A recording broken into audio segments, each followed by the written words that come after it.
Bienvenue sur Exploratrice de rêves lucides.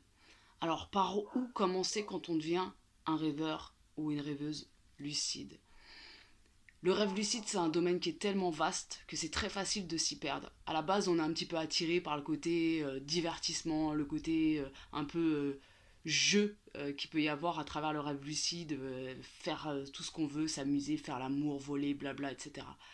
Et ça, en vérité, malheureusement, au bout de très peu de semaines, quand t'as pas fait de rêve lucide ou que t'as fait qu'un rêve lucide, ou alors que t'as fait deux rêves lucides qui ont duré 5 secondes, malheureusement, tu risques de te décourager. En fait, quand tu deviens rêveur lucide, c'est important de s'organiser et de comprendre où est-ce que tu veux aller.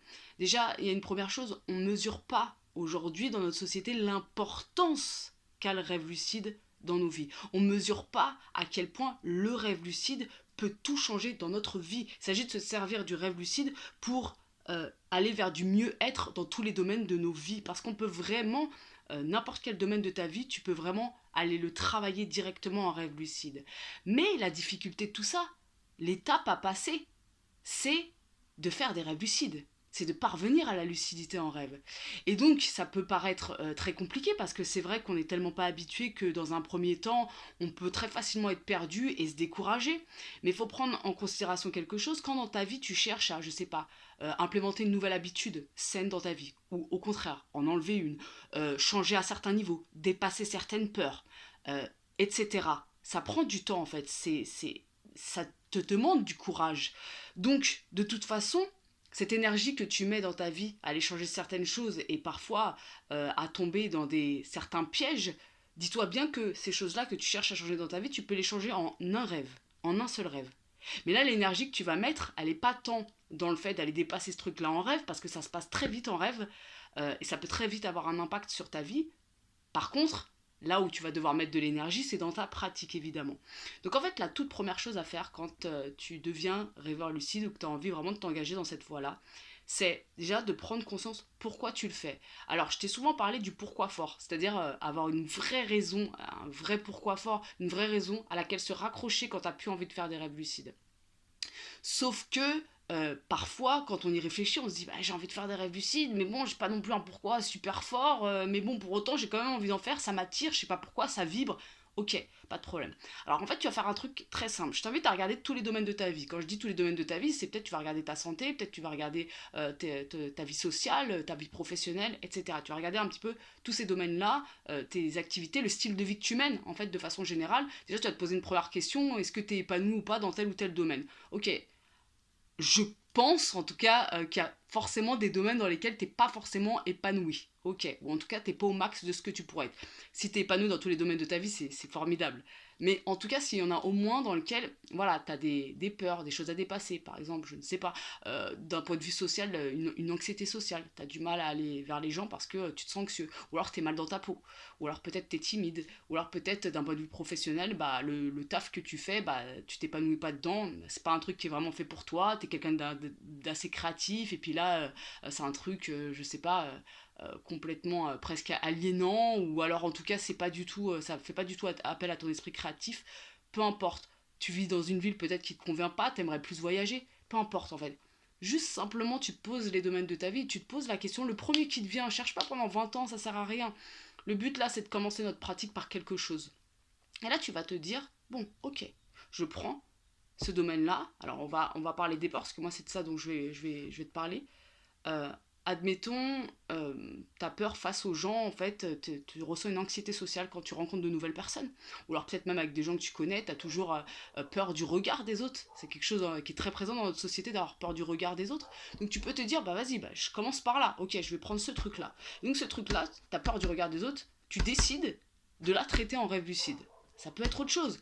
T'as, je sais pas moi, un manque d'énergie ou t'as un problème physique. J'ai lu tellement d'études sur des personnes qui avaient des problèmes vraiment physiques de santé, qui ont réussi à, en un rêve, créer des choses incroyables à leur réveil, de guérison, mais juste des trucs de dingue. Et des trucs, vraiment, des études scientifiques, hein, je suis en train de te parler, hein, c'est pas des trucs farfelus, ésotériques, quoi. Donc, peu importe le domaine que tu prends, mais tu décides d'aller le travailler en rêve. Tu sais pas forcément ce que ça va donner, tu vois, mais tu décides d'aller expérimenter ce truc-là.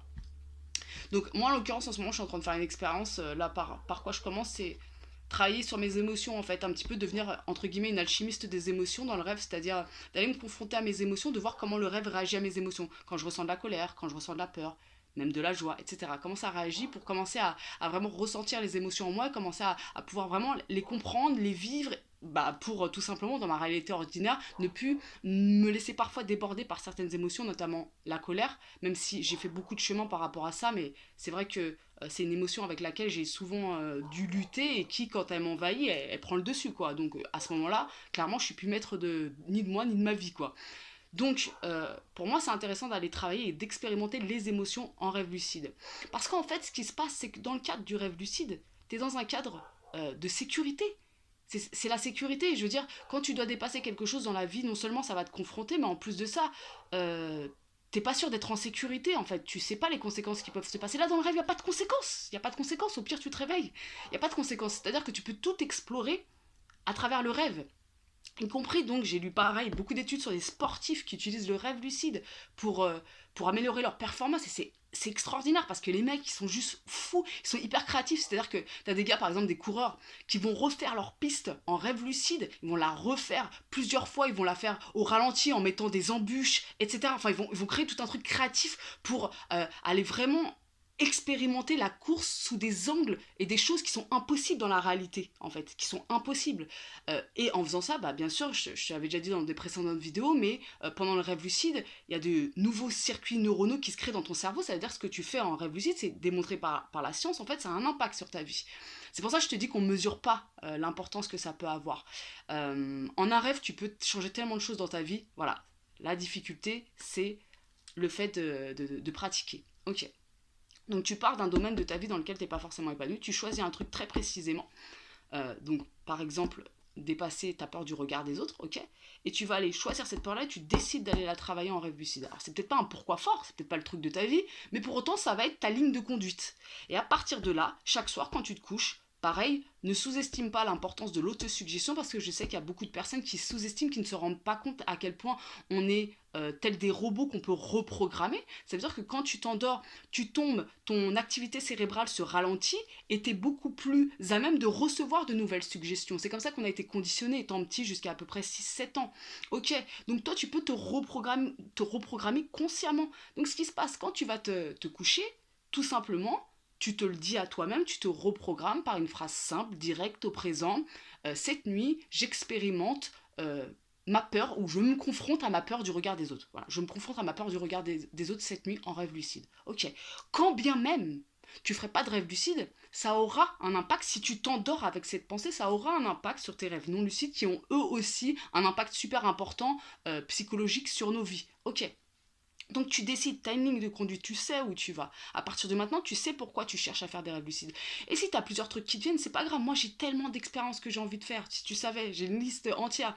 J'ai des expériences, j'ai envie d'expérimenter à fond. Donc là, je suis sur les émotions, j'essaie de pas m'éparpiller, de rester là-dessus. Et c'est hyper intéressant en plus ce que je suis en train de faire. Et donc voilà, joue alors, soit aux chercheurs, tout dépend de ta démarche, c'est plus dans un délire d'exploration. Mais en tout cas, voilà, choisis un truc, tu pars de là et tu vas à fond. Et ça, c'est ta raison de faire c'est plus qu'un objectif en fait. C'est une raison qui te raccroche à ta vie. C'est pas un simple objectif de je veux voler, je veux me transformer en animal. Et c'est hyper ok ça, il n'y a pas de problème. Une fois de plus, je juge aucun objectif qu'on peut avoir en rêve lucide. Mais en tout cas, là, c'est plus qu'un objectif en fait. Tu as une direction en fait. Tu sais où tu vas et tu sais que tu le fais pour améliorer ta vie. Parce que chercher à faire des rêves lucides sans que ça soit relié à ta vie, pour moi en tout cas, ça n'a pas grand sens en fait. C'est avec le temps, tu vas forcément te lasser. Parce que, bah, voilà, ça sera un divertissement. Le divertissement, bah, on aime un truc, on joue un truc, et puis après, on passe à autre chose. Voilà. Ok. Peut-être si c'est ton cas, c'est ok comme ça. Hein. Mais en tout cas, voilà, raccroche ta raison de faire des rêves lucides à ta vie. Et tu fais étape par étape. Donc voilà, quand tu deviens rêveur lucide, la première chose à faire, tu regardes les domaines de ta vie, tu choisis un domaine dans lequel tu n'es pas totalement épanoui, et à partir de là, tu vas décider d'aller rencontrer telle ou telle chose en rêve lucide. Donc là, on reprend l'exemple de la peur du regard des autres. Tu fais tes techniques, etc. Tu as un programme simple, tu te mets à fond là-dedans, parce qu'une fois de plus, si on ne fait pas autant de rêves lucides que ça, c'est simplement parce que souvent, on ne sait pas comment faire, en fait. Et même, je me rends compte, en fait, certaines des questions que je peux recevoir parfois, je me rends compte à quel point c'est pas facile d'exprimer quelque chose qui est de l'ordre de l'intangible comme ça, parce que souvent, on me pose des questions, et moi, je pensais avoir à bien exprimer le truc, et je me rends compte que non. Donc, c'est pas évident, c'est un sujet une fois de plus, qui est de l'ordre de l'intangible. Donc, poser des mots dessus, c'est pas toujours évident. Ok, moi, c'est cool, les questions, ça m'oriente, en fait. Je sais après par où partir et quoi te proposer, quoi te partager. Quoi qu'il en soit, ok, donc, admettons, tu fais un rêve lucide cette nuit-là pour aller affronter ta peur du regard des autres. Qu'est-ce qui va se passer en rêve lucide? Alors là, il y a plein de scénarios possibles. Soit directement, le scénario du rêve va te proposer quelque chose qui va te confronter à cette peur. Pour moi, l'idéal, quand tu deviens lucide et que tu as cette raison en tête, c'est tout simplement de demander, pour moi c'est le truc le plus efficace, quoi que tu fasses, c'est de demander au rêve, à ton inconscient directement, n'oublie jamais que tu es dans ton inconscient, à ton inconscient de lui demander de te mettre face à ta peur du regard des autres. Et là, il va se passer quoi? Ton rêve va te proposer une situation. Alors ça peut tellement être, c'est tellement vaste ce qui peut se passer à ce moment-là, mais quoi qu'il en soit, le rêve va te proposer une situation. Et là, à toi, spontanément, de voir comment réagir à ça.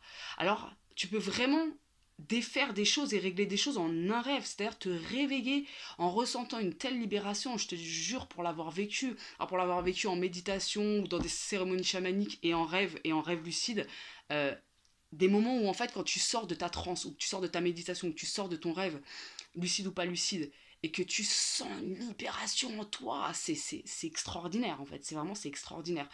Donc ça, tu peux vraiment y accéder à travers le rêve. Donc voilà, commence par là, choisis un domaine de ta vie, choisis une situation précise que tu vas affronter.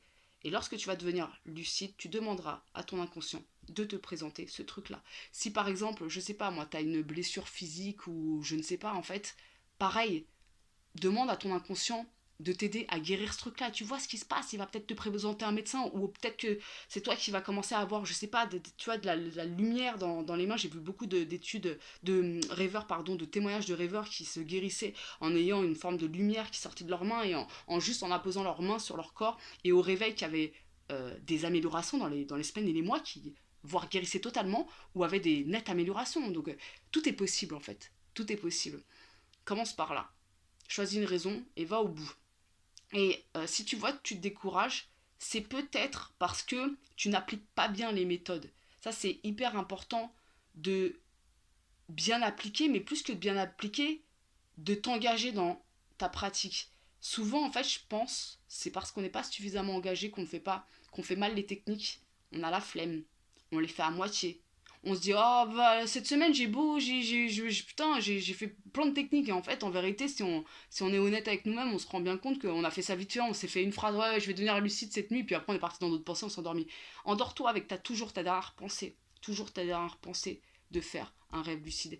Et de préciser ce que tu veux faire dans ce rêve lucide-là. Donc là, dans l'exemple, aller rencontrer ta peur du regard des autres. Moi, dans mon expérience actuelle, je me redis, je veux me mettre face à mes émotions. Voilà, je veux expérimenter mon système émotionnel. Ok, bon, j'espère que cette vidéo, elle t'a un peu plus éclairé sur la voie que tu dois prendre. Et puis, je t'invite à aller checker les formations que je te propose dans l'école lucide. C'est des formations où actuellement je t'enseigne les techniques pour faire des rêves lucides. Donc, il y a une formation sur le Wild et il y a une formation sur Mild. Il y a aussi une petite formation sur les 3 habitudes indispensables du rêveur lucide. Quoi qu'il en soit, c'est des formations qui sont plus approfondies. C'est des formations où je t'accompagne. C'est des formations où tu as un cadre. C'est des formations où tu peux communiquer avec moi directement par mail et on peut vraiment échanger. Et moi, je suis vraiment prête à t'aider dans ta démarche parce que je crois vraiment que le rêve lucide, il peut changer ta vie. J'en suis plus que convaincue, j'en suis persuadée. Ok, donc sur ce, on se retrouve demain pour une nouvelle vidéo. Ciao!